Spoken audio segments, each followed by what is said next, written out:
On July 3, 2025, the South Korean Supreme Court delivered its final judgment in the long-running controversy surrounding Yoo Ah-in, legal name Hong-sik, closing a chapter that has riveted the nation's media, its entertainment industry, and the public conscience. The verdict affirmed a previous sentence: 1 year of imprisonment, suspended for 2 years, along with a fine of 2 million won. In doing so, the court upheld Yoo's conviction on charges of habitual drug abuse involving powerful medical sedatives and psychotropic substances. It is a judgment heavy with consequence and symbolism, not only for Yoo, but for how South Korea confronts celebrity, addiction, punishment, and redemption. From stardom to scandal, from silence to exposure, Yoo Ah-in's fall has been dramatic. Yet this final court decision crystallizes what until now had been a legal odyssey of appeals, public opinion, and moral scrutiny. Yoo Ah-in's saga was never destined to be a simple one. For years, he'd been known as one of Korea's most daring and versatile actors, delivering breakthrough performances in films like Burning, 2018, and earning resonance with audiences for his emotional intensity and commitment. But in late 2023, whispers became headlines. Yoo was accused of administering controlled substances over a period of years. The initial court verdict in September 2023 sentenced him to 1 year in prison and a fine of 2 million won, and he was taken into custody. Yet, the appeal process brought a partial reprieve. In February 2024, the appellate court reduced the sentence to a suspended prison term of 1 year with 2 years probation. The court's rationale cited mitigating factors: Yoo's struggle with sleep disorders and depression, his apparent efforts to overcome dependency, his time under detention, and a commitment to not repeat the offense. The ruling gave him conditional freedom and a measure of hope that his career might survive. Soon, however, the stakes escalated again when prosecutors pressed for a final decision from the Supreme Court. The case intense, not only in its legal complexity, but also in its public implications. How a star navigates accountability, how society views addiction, and whether rehabilitation or retribution should dominate judgment. The Supreme Court proceeding was closely watched. Legal sources reported that the First Division of the court scheduled Yoo's sentencing hearing for 10:10 a.m. on July 3rd. When the day came, the court refused to disturb the earlier ruling. All of the prosecution's appeals were dismissed, and Yoo's suspended sentence stood. The court recognized Yoo's guilt on drug charges, though it did not impose actual jail time, preserving his conditional freedom. Some charges, for instance, incitement of others to use drugs, were reportedly dismissed. What makes this ruling especially compelling is the nature and scale of Yoo's drug use as uncovered in court records and media investigations. Between September 2020 and March 2022, prosecutors allege Yoo visited clinics in Seoul under the pretext of cosmetic procedures and received medical sedatives, including propofol, an anesthetic with sedative properties, midazolam, ketamine, and remimazolam. The count: 181 administrations of sedatives. Beyond these clinic visits, Yoo was accused of obtaining roughly 1,100 sleeping pills via 44 illegal prescriptions using other people's names, spanning May 2021 to August 2023. He was also alleged to have smoked marijuana during a trip to the United States in January 2023 and to have encouraged acquaintances to use it.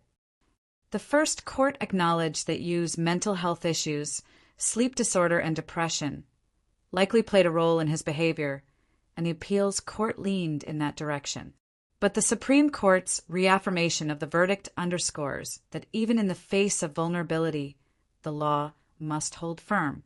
The final ruling thus speaks not only to Yoo's personal fate, but to a broader tension between empathy and rule, between rehabilitation and deterrence, and between the celebrity aura and the expectation of equality under law. In the aftermath, reactions have been fierce and varied. Some observers argue that the suspended sentence was too lenient given the seriousness of the charges and the quantity of drugs involved. Others counter that Yoo has already paid a heavy price: loss of reputation, interrupted career, public shaming, and that adding imprisonment would tilt toward unfair cruelty. The Supreme Court's decision strikes a compromise: guilt affirmed, freedom preserved conditionally, and a public reckoning enforced. This decision also echoes in adjacent legal consequences. A doctor implicated in prescribing those sedatives to Yoo was fined 40 million won by a lower court, a ruling later upheld on appeal. That punishment for the prescriber seems to emphasize that accountability must extend beyond the user to the facilitators of the drug supply chain. In the public realm, Yoo Ah-in's career and reputation stand dangerously at a crossroads. Before the scandal, his projects commanded prestige.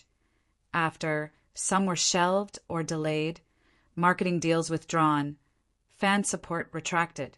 Reports suggest that his absence from the limelight continued even after the Supreme Court's final ruling. The question now is whether Yoo can reemerge and on what terms. Some in entertainment circles speculate that Yoo may lean toward lower-profile roles, perhaps making a comeback in character-driven, indie cinema rather than mainstream blockbusters. Others predict that redemption narratives may dominate his public approach: contrition, rehabilitation, service, transparency. In controversies past, Korean celebrities have sometimes rebuilt their careers, though not without cost or enduring stigma. Yet, Yoo is not yet finished. His film The Match, released in April 2025, performed well despite the shadow of scandal, bringing in notable box office numbers and securing a meaningful share of the market. That suggests that audiences may be willing, if cautiously, to separate art from artist, or at least allow room for a comeback if sincerity is shown. Still, no public announcements have confirmed Yoo's next steps or how he plans to rebuild trust and craft. A final verdict does not resolve every tension. Many ask, was justice truly served? Was a suspended sentence enough? Will this ruling deter other celebrities or public figures from abusing prescription drugs or seeking clandestine exemptions?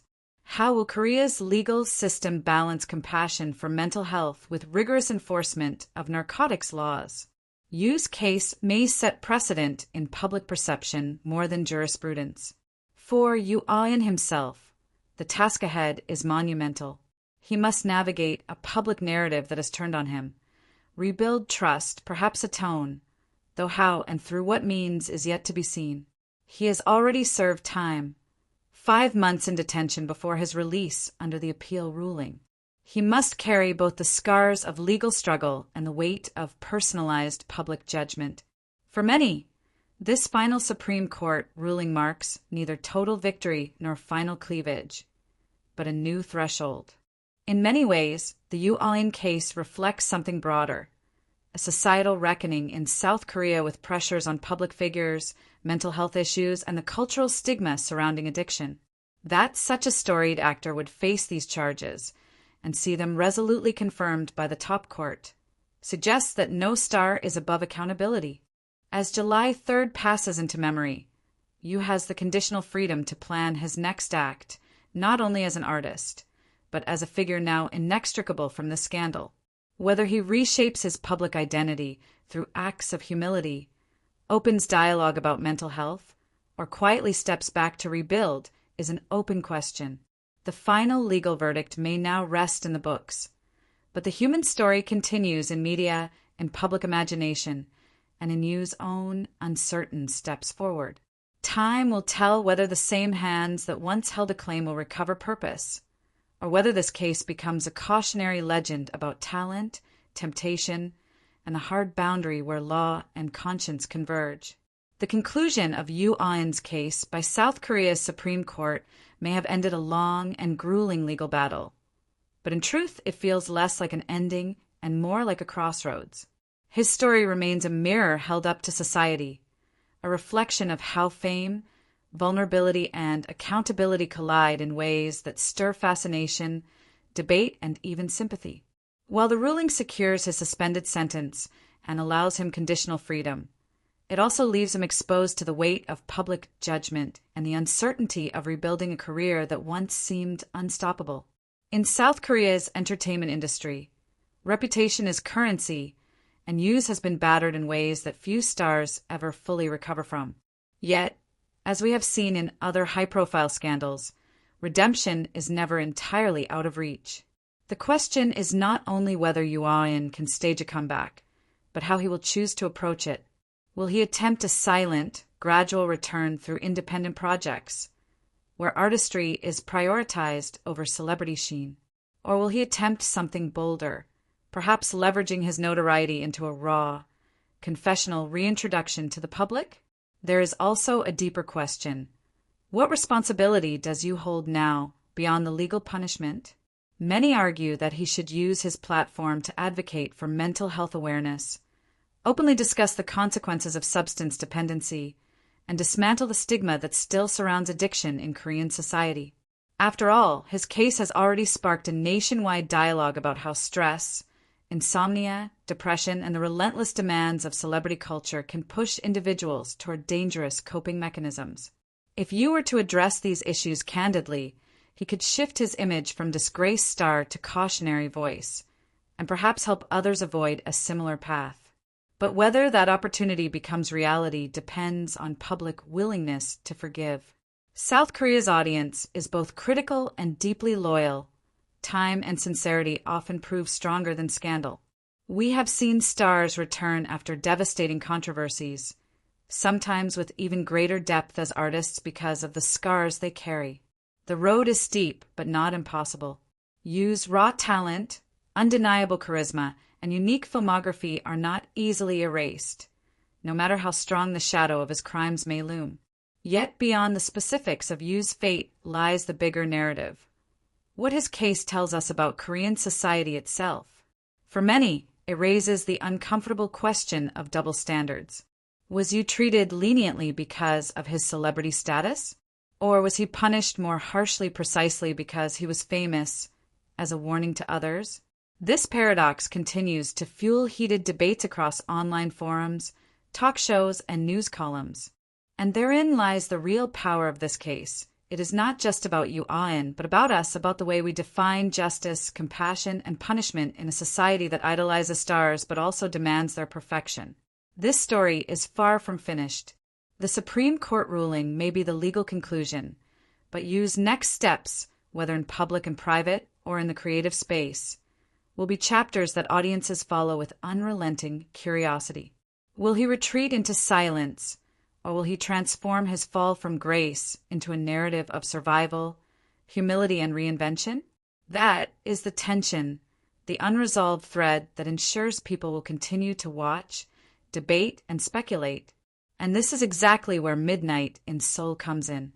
Our channel exists to explore these powerful, emotional, and often controversial stories from Korea's entertainment world. Not just the glitz and glamour of K-dramas, but the raw human experiences that shape the stars we think we know. Yoo Ah-in's story is more than a legal headline. It is a cultural moment that will ripple across film, television, and public discourse for years to come.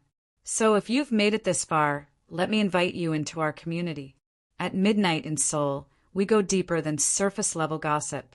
We uncover the untold truths, explore the emotional undercurrents, and provide a space where fans can engage with the real lives of their favorite stars, the triumphs, the heartbreaks, the scandals, and the comebacks.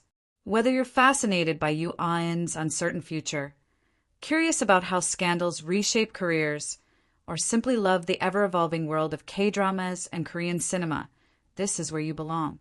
By subscribing to Midnight in Seoul, you're not just following a channel. You're joining a family of viewers who crave the full story, not the watered-down version. You'll be the first to dive into deep-dive breakdowns, emotional retellings, and bold discussions about the stars you love and sometimes love to question. Together, we'll track the next chapter in Yoo Ah-in's life, analyze how the industry responds, and spotlight other stories that reveal the human side of Korean entertainment. So here's the call to action. Don't let this conversation end here. Hit that subscribe button, turn on your notifications, and become part of the Midnight in Seoul community today. Join us as we unravel the drama behind the dramas, the scandals behind the headlines, and the redemption arcs waiting to unfold. Because here at midnight in Seoul, we don't just watch the stars, we understand them.